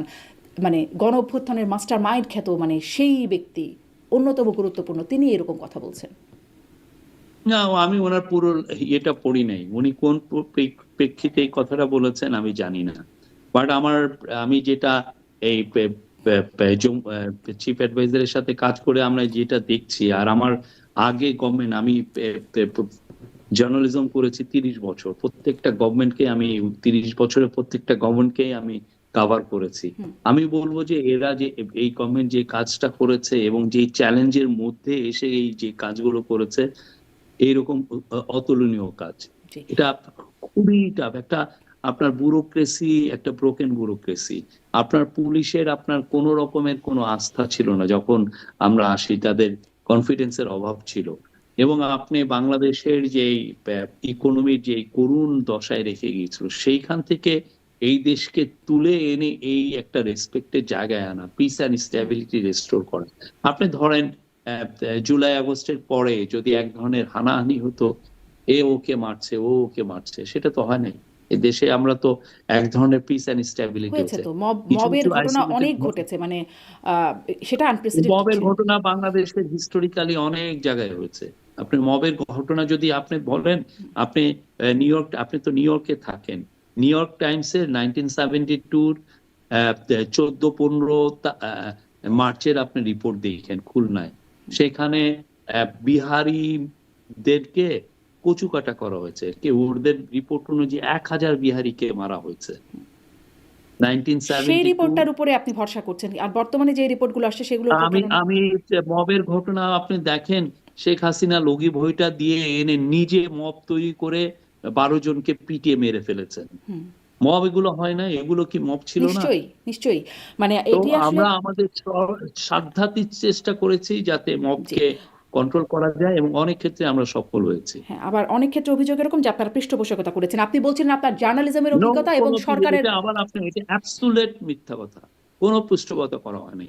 যারা এটা বলছেন তারা চিপ একটা কিছু ভিউ কামানোর জন্য এই সমস্ত কথা বলছেন। আচ্ছা, আপনি আসলে দীর্ঘ জার্নালিজমের অভিজ্ঞতা থেকে বলছিলেন এবং সরকারের থেকেও আপনি অভিজ্ঞতা বলছেন। এই দুটো লেন্স কি আসলে ভিন্ন? কারণ এখন যারা জার্নালিজম করছেন তারা এরকম সমালোচনা করছেন, কিন্তু সরকারি থেকে আপনি যেই লেন্সে দেখছেন বা বলছেন সেটি অন্যরকম শোনাচ্ছে। আবার আগেও যারা সরকারে থাকতো তাদের লেন্স ভিন্ন ছিল, জার্নালিজম যারা করতেন বা যারা মানে মানবাধিকার সংস্থাগুলো, তাদের লেন্সটা মনে হতো ভিন্ন। আসলে দুটো লেন্সেই কি সমস্যা, মানে ভিন্নতা আছে? না না না, লেন্সের সমস্যা নাই। এটা হচ্ছে আপনার আন্ডারস্ট্যান্ডিং এ আপনি কিভাবে, আপনি একটা যেটা হচ্ছে যে আমরা যারা বাইরে থাকি, যারা গভর্নমেন্ট কিভাবে অপারেট করে এটা অনেক ক্ষেত্রে জানি না।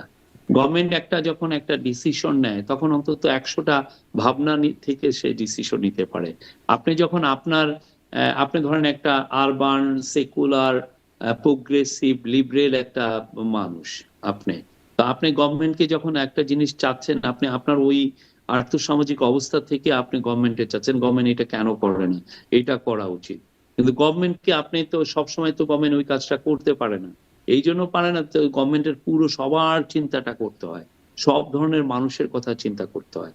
ওই সব ধরনের মানুষের কথা চিন্তা করতে গেলে তখন 100টা চিন্তা তার মাথায় আসে, 100টা চিন্তার মাধ্যমে সে তখন বেস্ট পসিবল আউটকাম কি হবে সেটা চিন্তা করে, যেটা লিগালি ঠিক আছে, মানুষজনও হ্যাপি হবে এইটা। তখন ওইটা করতে গিয়ে হয় কি যে কিছু কিছু লোক তখন আনহ্যাপি হন, হ্যাঁ গভর্নমেন্ট এটা ঠিক করলো, এটা ঠিক করেনি, এই বিষয়টা। এখন আপনি যদি গভর্নমেন্টের কাজগুলো খুব নিবিড় ভাবে না পর্যবেক্ষণ করেন, সেক্ষেত্রে অনেক কিছু জানা যায় না। জি আর এই গভর্নমেন্ট তো খুব ট্রান্সপারেন্ট ছিল অল থ্রু। এটা যে হাসিনার গভর্নমেন্টের ধারে কাছে না, তারা যা করেছে সবই গোপনে করেছে। এক উপরে দিয়ে বলছে যে হ্যাঁ আমরা অনেক ভালো কাজ করছি, সাংবাদিকরা মিথ্যা কথা বলে, ভিতরে ভিতরে তারা গুম করাচ্ছেন হাজার হাজার মানুষকে, ভিতরে ভিতরে তারা এক্সট্রা জুডিশিয়াল কিলিং করেছেন, ব্যাংকগুলোকে খালি করে দিয়েছেন। এখন এসে আমরা দেখছি যে নন পারফর্মিং লোন, আপনার টোটাল ডিফল্টের সংখ্যা পার্সেন্টেজ 36%, ওয়ার্ল্ডের ওয়ান অফ দ্য হাইয়েস্ট। এটা কে করেছে? হাসিনা করে গেছে। জি তো এই মানে জিনিসগুলো তো তখন এগুলো আসতেই জি দেয়নি। জি তারা তাদের মতো মিনিমাম ট্রান্সপারেন্সি রাখে না। আর আমাদের ক্ষেত্রে আমরা বলবো 100% জি জি, এটি ট্রান্সপারেন্সি। তো আসলে গণ অভ্যুত্থানের আগের অবস্থাটা যেরকম, সেটি তো একটা নজিরবিহীন অবস্থা, কিন্তু সেটি বাদ দিয়েও যদি বলি, বরাবরই আগের গভর্নমেন্টের কি কি ত্রুটি বিচ্যুতি ছিল সেটি পরের গভর্নমেন্ট আসলেই মানে সেটি বের হয়। ওই সময় সবাই তো খুব ভালোই দেখতে পান যে। অবশ্যই আমরা মোস্ট ওয়েলকাম, এখনই করতে পারেন। আমরা কারো মুখ বন্ধ করছি না, কোন সাংবাদিককে বলছি না যে না আপনি এই রিপোর্টটা জি, করবেন না। কিন্তু সেটি আসলে মোস্ট বিশ্বাসযোগ্যতা ওয়েলকাম, আপনি পাবে এখনই কিনা করেন। বা আপনারা আমার অ্যাকসেপ্ট করবেন নিয়ে না রিজেক্ট করতে করবেন। পারেন, আমাদের গভর্নমেন্ট নিয়ে করতে পারেন, মোস্ট ওয়েলকাম।